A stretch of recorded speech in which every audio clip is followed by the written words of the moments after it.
that's always an easy crowd pleaser, but it actually is meaningful because I don't know if any of you have heard, there's this little like pandemic thing. And so all these in-person things got shut down, but we are back. And that's happening all the time. So we're relying on a lot of the work that Harry and his team, Monique and her team, and others will be bringing to us. So let's get to something that wasn't strictly symposium, but actually a brainchild out of PMI Southern Maryland, SOD, with Harry, which was how do we start bringing more interesting professional development topics to you, or alternatives to some of the other stuff you might be seeing when we were virtual. And the idea was something like a talk show. So that's what we're going to hit here tonight. So do we like PDUs? Anybody like PDUs? Yeah! So here we were having our cheesecake and our PDUs, and then we got hit with PDUs or climate change. So in case you missed it, the conversation of a generation now is climate change. Actually, at least 3 generations now are faced with that. And one of the questions is, how do we get to apply ourselves to that? So that's what our guests are going to talk to you tonight, because it's not only is it a real issue, I think we all get to see how that plays out in our political and socioeconomic realm.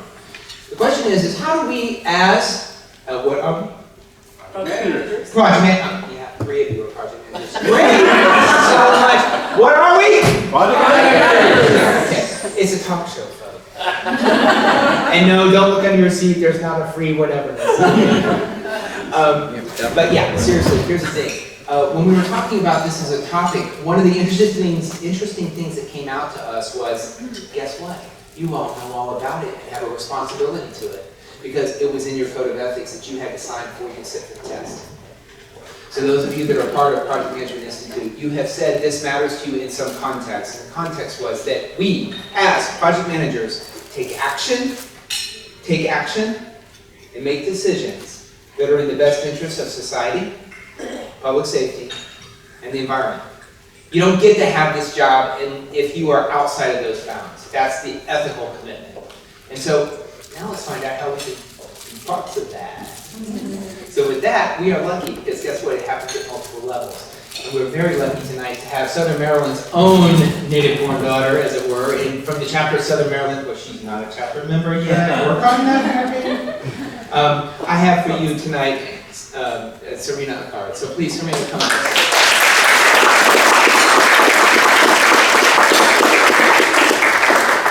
Actually native-born. You are? For me. So Serena was on True Talks before, from Hawaii, as I remember, when we were virtual, yeah. And now we've chased her down to Southern Maryland, got her in here to DC. You've been on the board for how long now? Just a year? This is my first year, so yeah, 9 months. So the good news, in theory, you and your peers have elected her. That's true.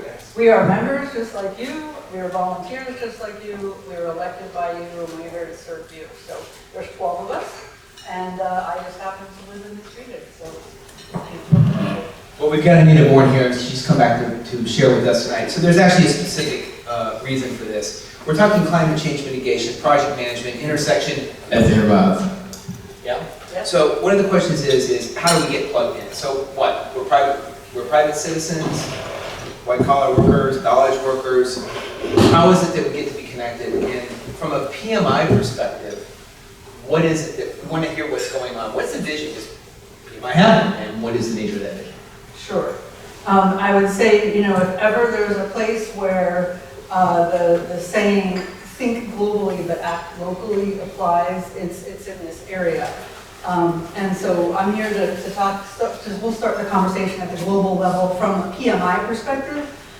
It can be a little daunting when you look at how big some of these challenges are globally. But PMI is a global organization. We've got over 300 chapters around the world. It is one of the coolest professional organizations you will ever belong to. I got to go to the Africa conference last week, which was held in Lagos, Nigeria, and the first 3 people I met this evening are from Nigeria.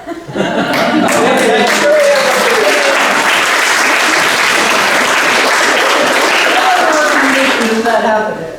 But from the global perspective of PMI, we have a lot of interest in this. As you say, our code of ethics requires this of us as professionals. But beyond that, the global organization recognizes that we literally are an army of change agents. Right? Nobody commissions projects to keep everything the same. Right? You're either changing something, building something, fixing something, improving something. Right? So you're already changing the world. And many of you probably are already working on projects that either are specifically geared toward improving the situation with regard to climate change or tangentially associated. And we'll get into, I think, deeper levels there. But in terms of what PMI brings to you as members in terms of resources, we turned 50 back in 2019. Some of us did. The Institute turned 50. Right? We celebrated our 50th anniversary. As part of that celebration, we signed to the UN Global Compact, which pledged us as project management professionals across the globe to the 17 UN sustainability goals. One of which, I want to say it's number 13, is climate action. But there are lots of different aspects. But the UN purports that these 17 goals really are interlocked. And so we really need to think about them as being intersected. But we're focusing on number 13 tonight, which is climate action. And as part of our anniversary celebration, we pledged 50,000 hours to be contributed to the UN sustainability goals in the year 2019. And we'll talk a little bit more in a second about how we did with that. But so it's super important to PMI to be involved here. So that compact is still intact. We still support that, and I'll get into that a little bit more. One of the other things that PMI brings to you as members at a global level is a Megatrends report every year. And so the 2022 Megatrends report is out there on the website if you're a member, or even if you're not a member, you can go to pmi.org and you can find this Megatrends report. 6 global megatrends that were identified. At the top of the list is climate crisis. And so there's a second place where PMI has, sort of put their flag in the ground around this particular issue. There's also a lot of other research that PMI does on behalf of the profession. Back in 2020, in November, we published a Pulse of the Profession report that talked about why social impact matters in projects and to companies and organizations. So that's something that is available to you. And then just this past March, we published another report about 6 ways to build sustainability into your projects. And this has direct impact on how we impact the climate in the projects that we're working on right now. So that's an interesting topic, because when this first, I'm sorry, let me go on the mic here. Can you hear me? You can't, but that recording can't. No. You can't? No. Oh, that sounds like a challenge. That's never happened before. Train of thought. When you talked about the 6, how is it that we get to be engaged with that then when you say something like that? When you talk about the 6 areas that we're going to focus on with climate change? So how you can be involved at the individual level, at the chapter level, there's all kinds of ways. Well, let's start with the first part, which is where is that published? You said it was published. Oh, Will we all find it in PMI.org? PMI.org. In fact, yeah, if you just go in and you put PMI Megatrends report into Google, it'll come right up. But if you're on PMI.org, all you have to type in is the Megatrends. We've done them at least 2 years running now, and I think that we'll continue to see them going forward. So just out of curiosity, beyond climate crisis, the 6 are digital disruption, demographic shifts that are related oftentimes to climate actions. Places are flooding, places don't have water, so people are actually relocating and moving. Economic shifts. When I was in Lagos last week, we heard the statistic that across sub-Saharan Africa, they're graduating 11,000 university students annually for 3,000 available jobs. So guess what's going on with their brain trust, right? They're here at the PMI event in Washington, D.C. And so big actions happening on that continent to try and create more jobs there. Labor shortages, so those two things go together, right? We're having trouble in this country finding the right talent for the right jobs, and so we're looking outside of our borders often now. And then the last one is civil, civic, and equality movements. So those are the 6.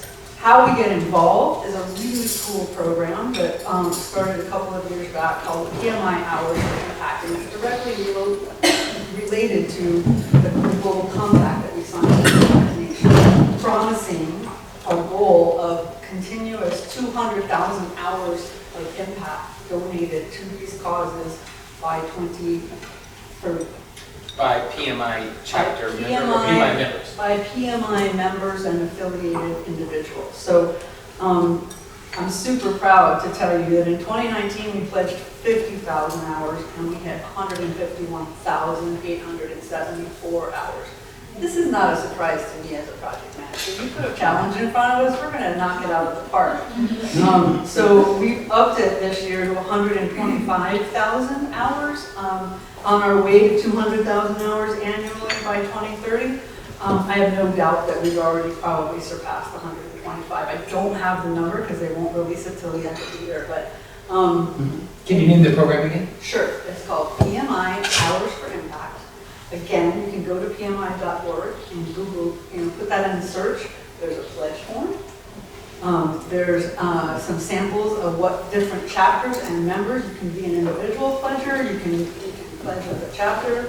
I'm pretty sure Beth has some ideas about how those hours that are going on with PM for Change activities can be directly mapped to those sustainability goals.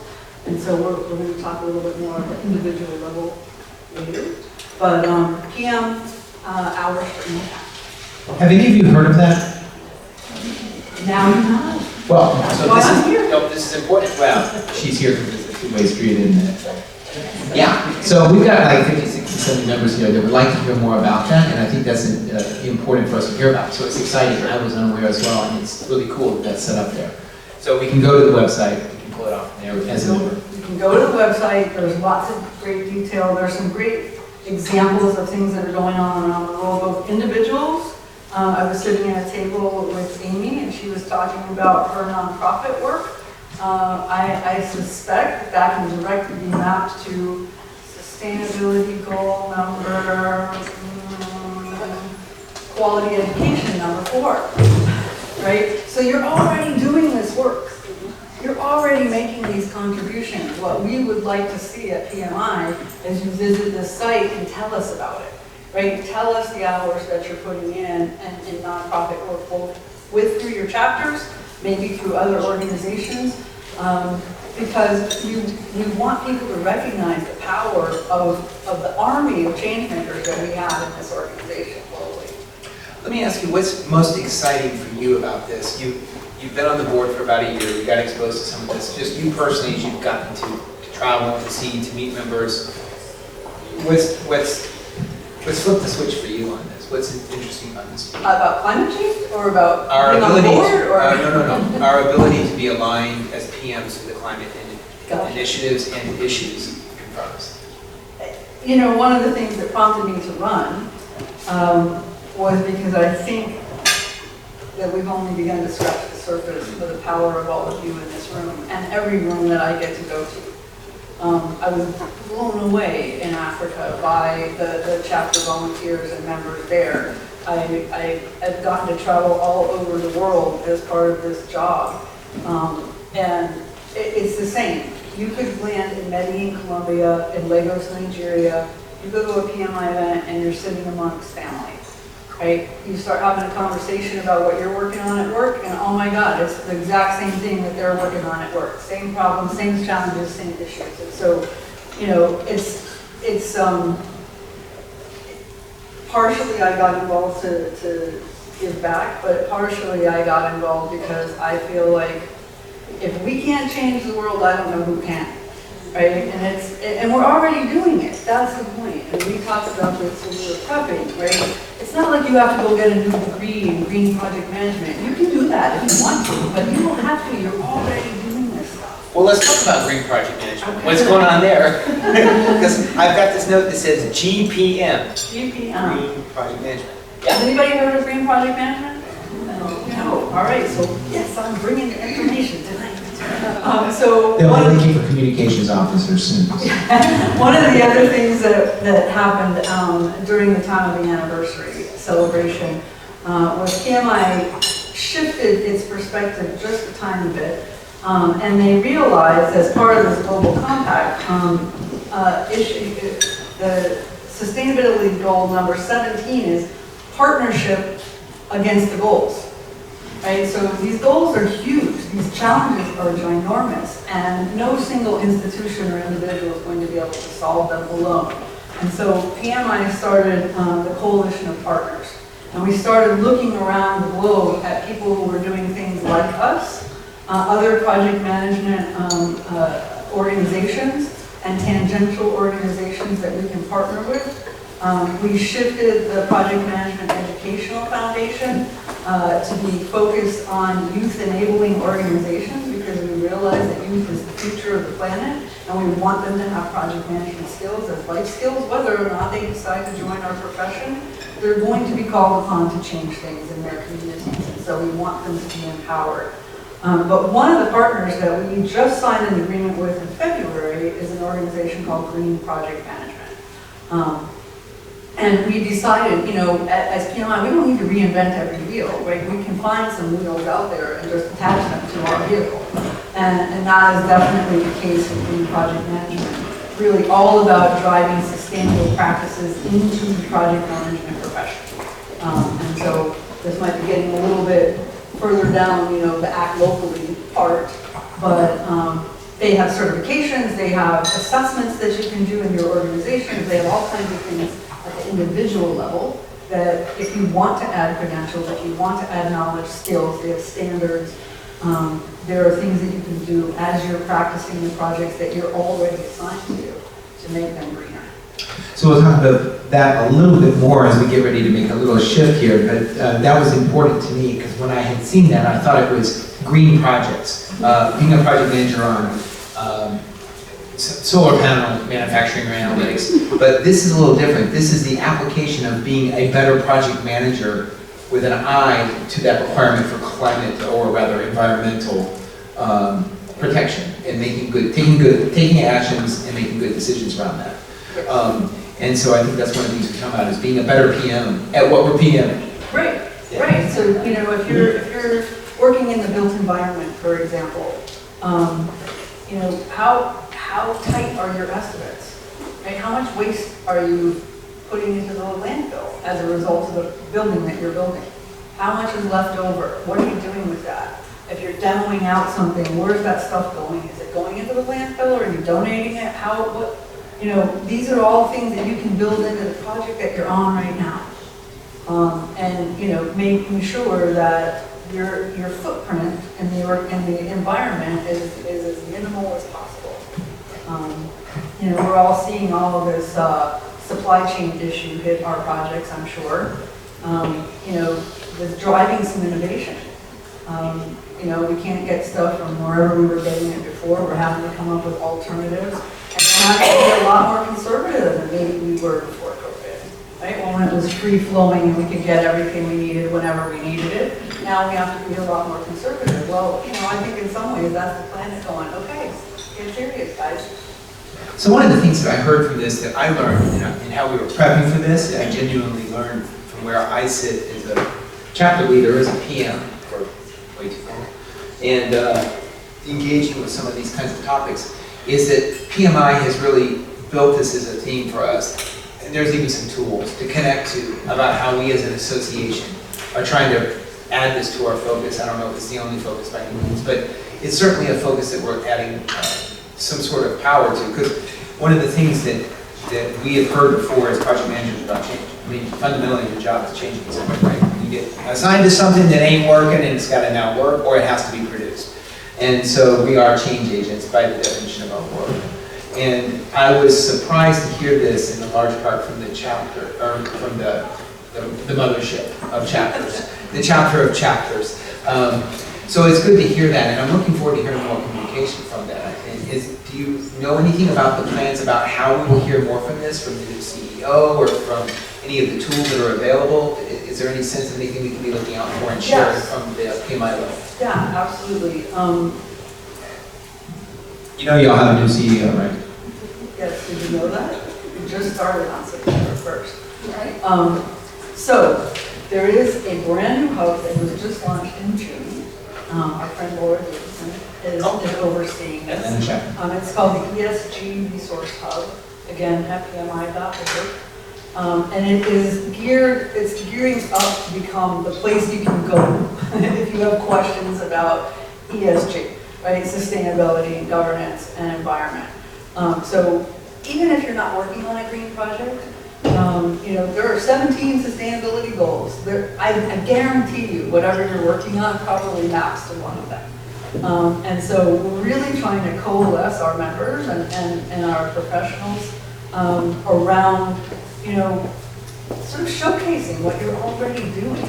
And so Laura's hub is designed to do this. And she wanted me to tell you that there's an upcoming virtual panel discussion on ESG reporting and how we define, measure, and monitor progress against our ESG goals. It will be PDU worthy, and she said if you can check out the ESG hub, it's not yet published out there yet, but she said within the next couple of weeks. The panel is in the next couple of weeks? The panel will be in the next couple of weeks, the virtual, so you can participate from anywhere. ESG, climate, and what was the magic words? PDUs. PD worthy, I think is how you described it. Okay. Will be PD, will be. We've asked you to hold your questions till the end of the session. We have not asked you to hold your applause. Serena Kari, please. Thank you.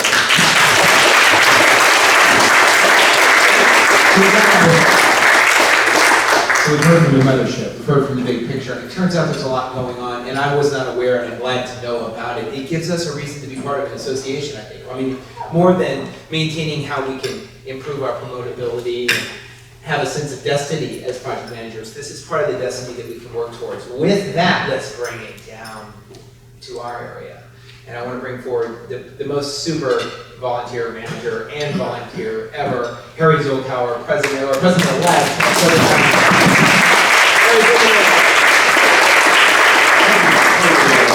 Johnny Carson theme, I just thought of it. You're the only one who can possibly sing it. Welcome, Harry.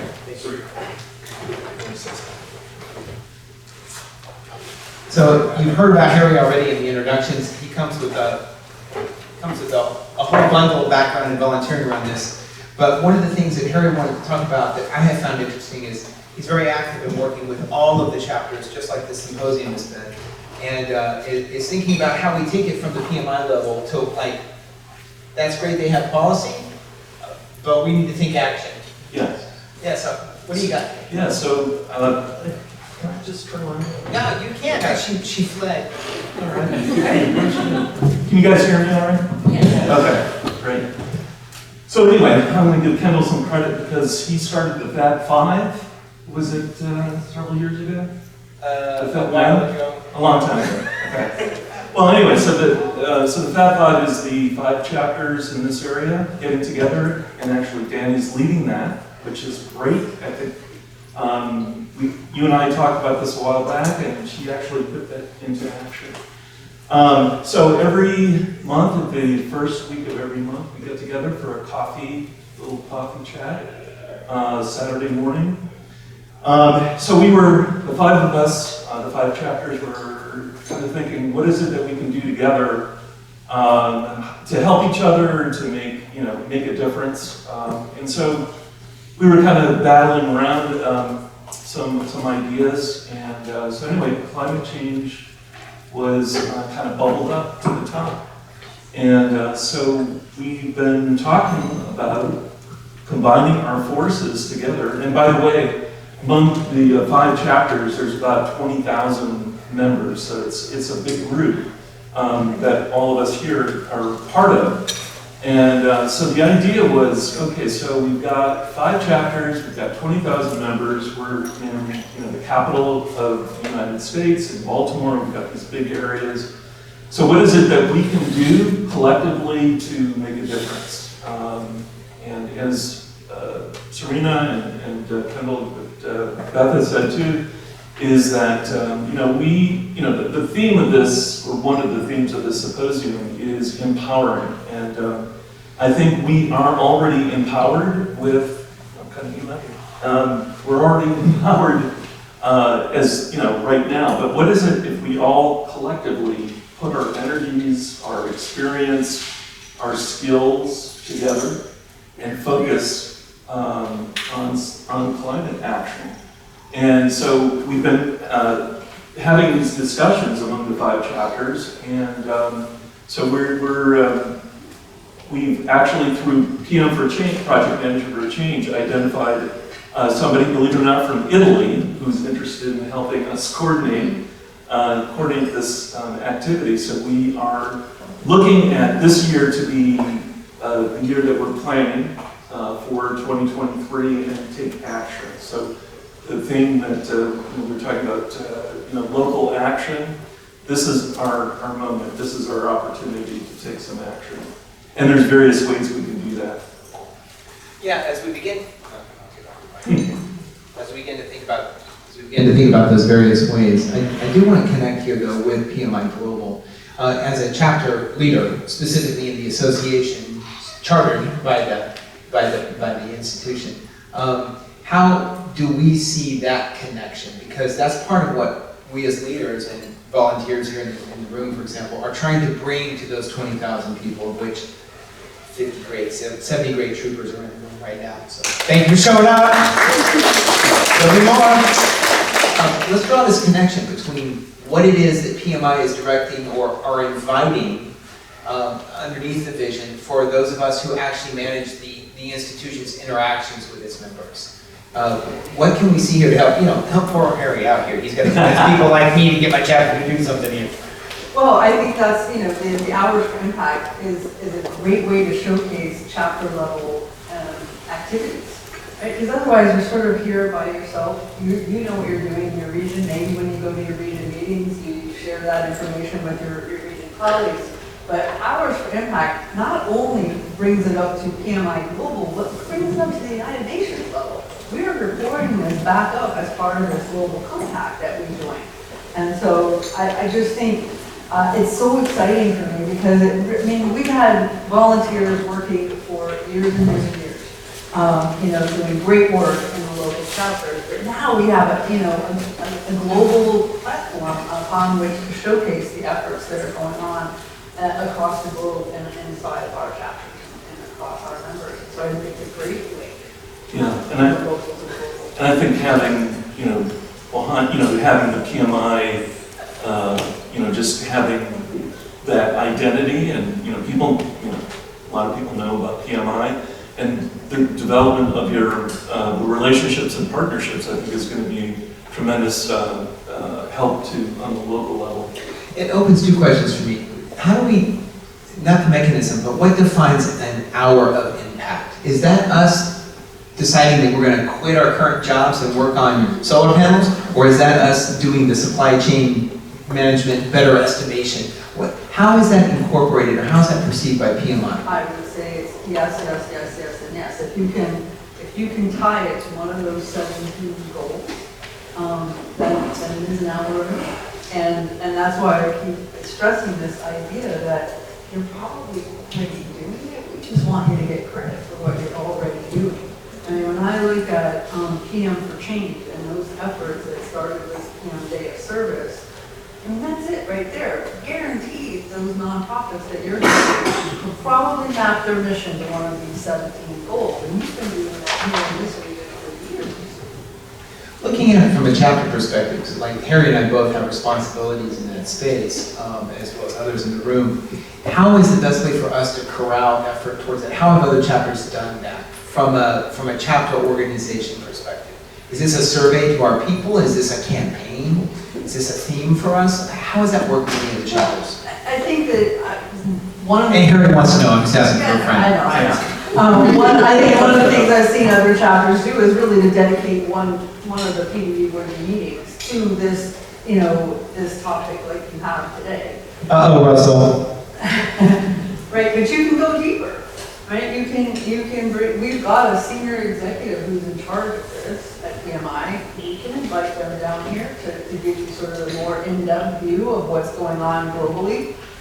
There are samples on the PM, on the Hours for Impact website that give you some examples. We saw one in Sub-Saharan Africa when they were looking at getting, the chapters were coalescing farmers to do more sustainable growing techniques.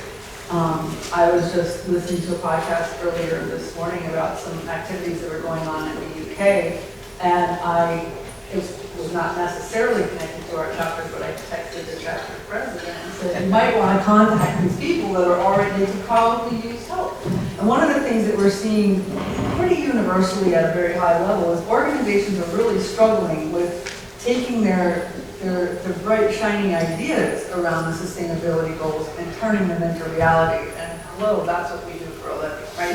The skills that we already have that we use every single day can help these organizations. And so I think the other thing that you can do at the chapter level is start recruiting both your nonprofits for PM for Change, but maybe also, partnering with some local businesses that might be struggling, how they make this a reality with them, and then, offer some project management skill training service. Who is that executive? You mentioned executive, do you have any? Olivier Lazar is a person that can be connected to, from a chapter perspective, to. So, I know you know this, but I'll say it so. Oh, no, probably not. No, yeah, you do. Any chapter can request a board member or a staff member to come and support chapter activities. There's a request form right on the website, and if you would like to review, you have to submit that request, and I'm sure that you would be thrilled. She's doing a great job. We're going to have her for all of our monthly meetings, right? Right, people? Okay, good deal. I didn't realize there was A little podcast, right? I can drive here from home. Eric. Can I just mention an idea that I had as I was driving up here? Do you mind? I was thinking, and I think it was what you mentioned was the global megatrends, 2022. I think it was kind of feeding my head with some information, but one of the things I think would be, if we're really serious about this for each chapter, that we have a position, like to create a job description on the board for a chief sustainability officer. So that, instead of like talking, like, hey, wouldn't it be nice if we, kind of focused our efforts. But I was thinking, I don't know what other chapters are thinking, but I was thinking, if we're really serious, let's dedicate one person who has that expertise, the interest, and the focus, and keep that, keep our board sort of, focused in that direction, but have that, we have, vice presidents of finance and administration, but why not have somebody who's just dedicated to whatever the title would be, sustainability officer or whatever. Focusing on these issues. And I think that's actually the question at the chapter level, what is it that we might be able to do? I mean, one of the things we talked about is it's one thing to have the association interested in it. But the next part is, when you mentioned it to me, I immediately thought of helping nonprofit organizations that are engaged in this. And, but I think a lot of you immediately corrected me, no, this is about how we choose to act. Because we are change agents, and we do these things in our projects. And then there's also the whole association level ourselves, what we do in our own chapters, and I think that's what you're after here, is how we might work together and work within our chapters for our own symposium, for example, about how we might approach better green initiatives or better ways of being more green as it's defined and supporting in that. We also talked about our supply chain, that a lot of companies are looking at, and I forgot the terminology, if it's C or, I don't know, it doesn't matter. But looking at not just organizationally what we can do to be more sustainable, and there's so many different words you can use, but how can we also ensure that people that we work with, like contracting with or partnering with are, doing the kinds of things that we would hope they would do, and having those measures of, what do we want to achieve organizationally as far as goals? What is it we want to get to? Everything is kind of measured in, as I understand it, in CO2. How much tonnage or whatever that is to kind of get to that common language. But we're not quite there yet. I think we need to internally come up with some ways of creating a baseline and how do we measure and what is it that we measure. And so we haven't quite gotten to that point yet, but I think that's something we should be, working toward.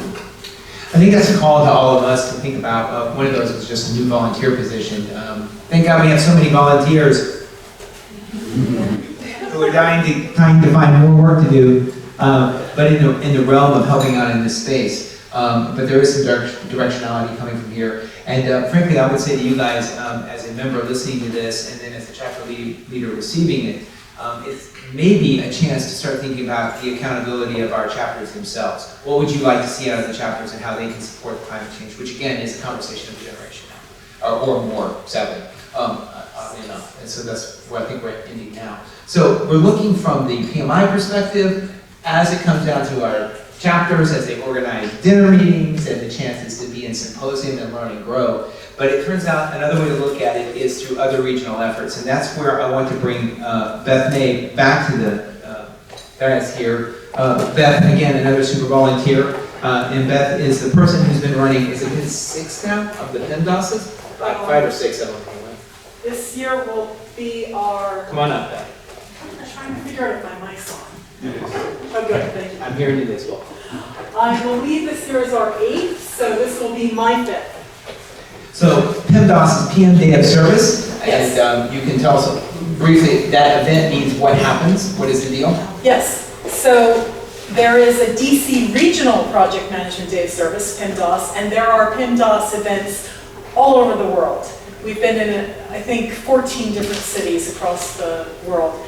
On the day of service, depending on what city you're in, it might work a little bit differently, but basically the way it works is that a team of project managers, for us it's always 2 to 4 project managers per team, works with a single nonprofit, a couple of representatives from a nonprofit, on some problem that's really critical to that nonprofit. Now, it may be a project that the nonprofit is already running and they need some help because they can't get traction, or they've run into some problems, or they just don't know how to get to the next step. Or it could be a brand new initiative, coming up with a project, coming up with something that addresses a critical need of the nonprofit. And we spend a full day with the project manager volunteers working on a pro bono basis. They're there for free, although they do get views. I won't say it the way you said it. And they're working with the nonprofit hand in hand all day long, looking at who are the stakeholders, what are the risks, what's the scope, what's in and what's not in, because we know what's not in scope is almost as important as what is in scope. And by the end of the event, the nonprofit walks out with an actionable plan. And then, Project Management for Change also has a program called Continuous Value Delivery, where we can help nonprofits on a year-round basis for 3-month engagements at a time, so that if they need additional help, or maybe they didn't come to the PM Day of Service, they need help, we have pro bono project managers. Some of you have or will, nudge, nudge, wink, wink, be those project management volunteers who work with those nonprofits to help them solve their problems, because they're very, very passionate about their work for their causes, the areas that the nonprofits are in, but they're not necessarily experts about how to make things happen. And in fact, if memory serves, it was Kendall Lott's brainchild to run a Project Management Day of Service, because he said, what do nonprofits have a lot of? Scarcity, not enough time, not enough people, not enough money, not enough. And project managers are experts at managing scarcity. So what if we bring the two together? And what he described it to me was, it's better than Reese's peanut butter cups. Two great things that taste better together. That was so long ago, it didn't work if she wasn't involved with it, so that wasn't the point of bringing her here. But I do want to bring you up for a reason here, and it's really related to where you're going, which is it's one thing for all of us to be challenged individually, and we do need to take that action. As you said, I was very impressed with the idea, if we were better estimators, that's our part at leading our executives to not be wasteful in the supply chain side, or in the waste side, or the reuse side. And we talk so much about soft skills, but this is actually some of the things that have real impact in our environment, and again, part of our ethical statement. But I see it cascading down to these two different types, frankly, regional, and that's where we're sitting here now, is the DMV level, right?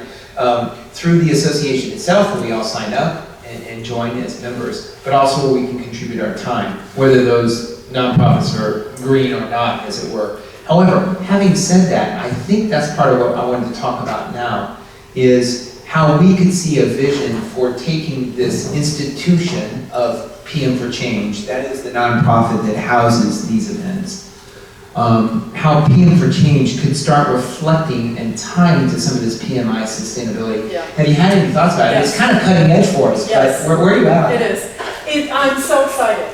It's brand new.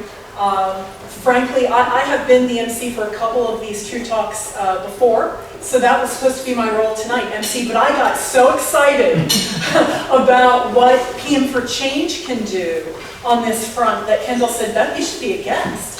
So I kept my MC role, and I also got to get the chair and tell you about what I'm excited about. We talked a little bit when we were prepping for this session about how there are practices you can adopt to be more green, to be more environmentally friendly, but until you have a goal, what are the chances that you're going to adopt those practices? I recently was on a project where we had severe supply chain issues like all of us, right? So we ended up cannibalizing a component from some older equipment that we're never going to use again. So we took this one component out of those systems that we're never going to use again because we couldn't order them. And I started thinking, well, what if we could have ordered them? Would we have been as responsible with the reuse of those components? Probably not. If we had a goal to reduce landfill, items going to the landfill, and to increase reuse by a percentage, then we would make a conscious decision as to whether reusing those components is good enough, even though we can order them, right? If we had a choice, we would have made a decision, if there was a motivation. So I got to thinking, this year's theme for the Project Management Day of Service needs to be sustainability. It's got to be sustainability, and what we need to do as Project Management for Change is get smart on the topic so that we can help the nonprofits we work with. And my call to you is not only to help us with PM for Change and Project Management Day of Service, but think about how you can do this in your day-to-day job, your paid jobs. We want to help them think about what they do that impacts the environment and how they can act differently to reduce that footprint. And I'm really excited about making that one of the worksheets, not just stakeholder identification and risk assessment, but environmental impact. That's what we plan to do. Now, the other call to action to you is that we never have enough nonprofits. So if you know a nonprofit that could use help, we would like your help in getting the word out. And on your tables, you'll find there's only one on each table, but there are QR codes. On one side, it's the PM for Change, and the QR code goes to our website. On the other side, Serena, is the UN Sustainable Development Goals. Number 13 is the climate. And that QR code goes to that website, which with a very compelling video and lots of resources. So go ahead and use the QR code to get those websites before you leave tonight. And please reach out to PM for Change and get the word out to the nonprofits that you work with. So what's your action item there? What's your call to action? Anybody know? Scan the code. Scan the code? Oh, that was so close. Scan the code, tell your friends, hold your chapter leadership accountable, join PIMDOS. That's the information part that we've got to get to. So with that, we're going to close down here in just 1 second. We've got 1 minute each for you right now. My question for you is, why does it matter? Why us? Why us? Why now? Who wants to go first? Ready, set, Serena. I think that, one, we're already skilled, right? We already know how to do this stuff better than anybody else. And you know, bring what you got and apply it. And don't get overwhelmed by the enormity of these problems, right? They are big, but every little bit helps. And we talked a little bit about doing a home renovation project. It was like a game I played with myself to make sure that I estimated how much drywall I needed and I cut it all so perfectly meticulously that I didn't have anything to send to the landfill. But if that wasn't one of my goals, that would not have happened, right? It would have kind of been haphazard and all over the place. So don't underestimate the power that you have as an individual, and do not undersell the training that you already have. You've already got the skill, don't underestimate your own power, taking action yourself as a PM. Harry? I was gonna say, it's sort of sort of a downer, but I mean, we don't have time. We've got to do it, and it's almost like, it's that song, freedom is, without having a choice. We've got to do things now. I've got grandchildren. Freedom is just another word for nothing left to Nothing left lose. to lose, right, exactly. You gotta be old. I think right now, I think our focus right now should be a roadmap, whatever that looks like, with help from from the PMI organization, current organization. And I think we need to lay that, I think what we owe, as leaders, we need to show the path. And here's our vision, here's how to get there. I think that's why we need to do that. Following the vision, setting a roadmap, getting volunteers to help supporting that, and actually taking action at that level, Yeah. plan forth, really, and even having somebody accountable and helping us think about it, possibly at that level. Beth, why us, why now? Why us? How can it not be us? And why now? The planet is running out of time. What we do in the next 10 years will affect the planet for the next 200 to 300 years. We're running out of time, just like Harry said. So where the engines have changed. So thank you very much for all of you coming up here and sitting in the beautiful red chairs. The red chairs have changed, as it were. So everyone, if you would, give us a round of applause.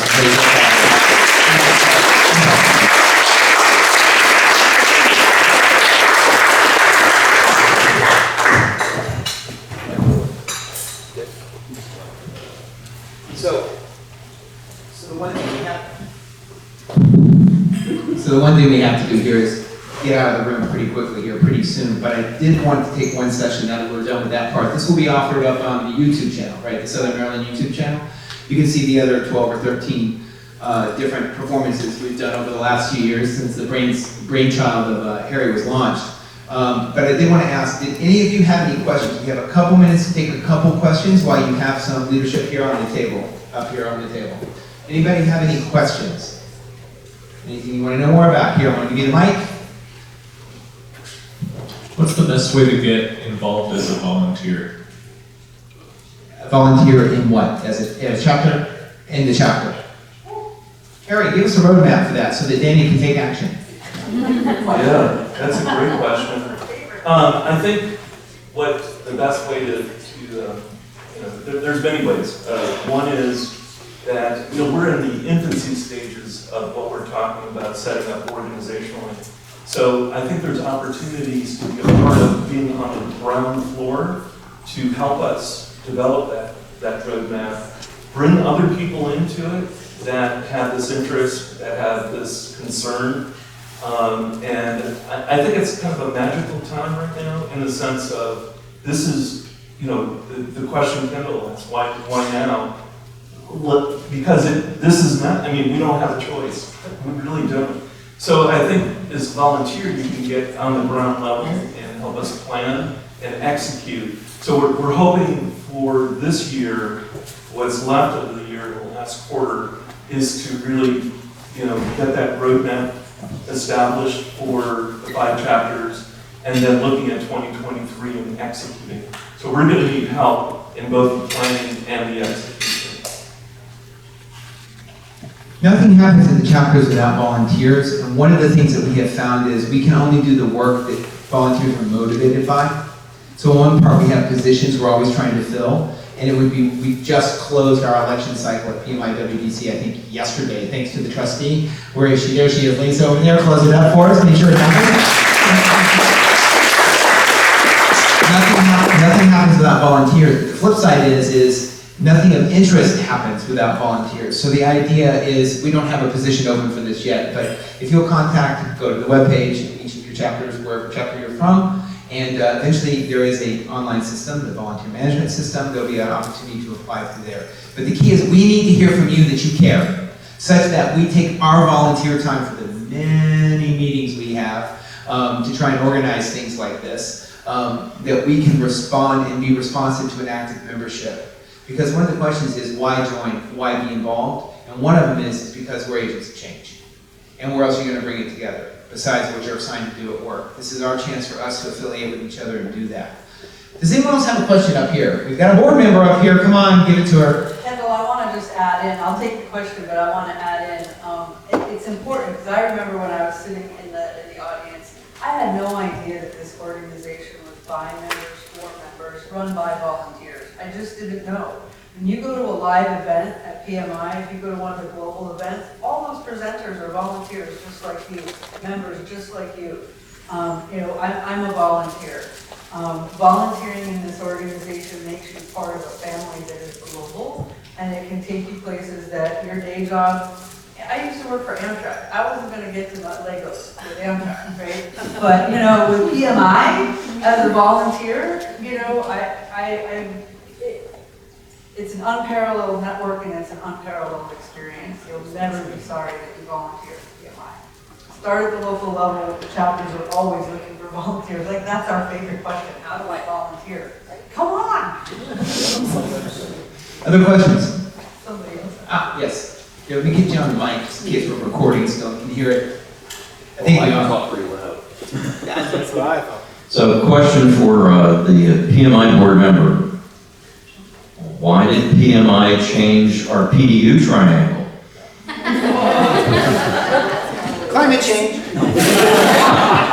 Oh, look, we're out of time. Yeah, it's a great question.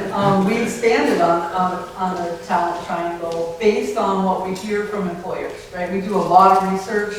If you're not familiar with the research that's done on your behalf as members, we do salary surveys globally, which are great if you're going in and have a conversation with your boss about a raise. You can look at the data, what project managers are getting paid. But we also poll, through our thought leadership series, poll employers of project managers all over the globe. And what we're hearing right now is we really need project leaders. We really need those power skills baked into project managers. We trust when we see the PMP after your name that you know what you're doing in terms of the technical execution of a project. We've built that over time based on all the performance that you guys do all day, every day. But what they're looking for now is more negotiation skills, conflict resolution skills, cultural competency, right? Super important to understand how to manage in a virtual environment. All of these things that popped up during COVID, they want to see us super skilled in that.